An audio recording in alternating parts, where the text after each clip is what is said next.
បាទសួស្តីបងប្អូនអរគ្នាបាទថ្ងៃនេះផងដែរបាទទស្សនានៃការបង់ត្រីឆ្លូញបាទព្រោះខែទឹកឡើង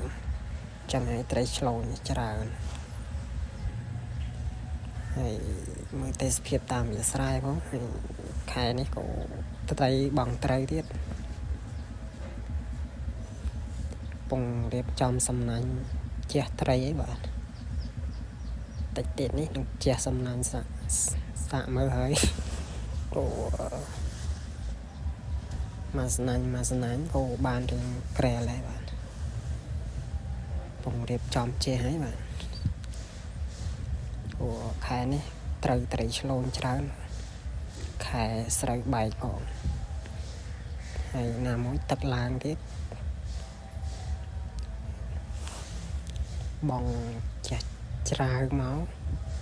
ហើយទេសភាពតាមមាត់ទឹកហូរខ្លាំងហើយបាទបងខាងលើតំណប់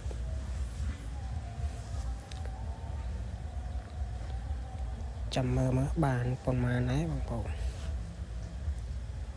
ពងអូកសំណាញ់ឡើងលើគោក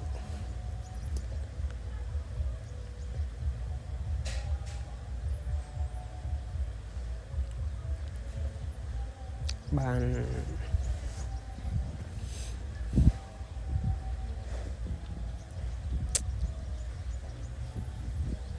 អូបុកដល់ហើយបាទត្រីទុយក្រហមត្រីឆ្លូញ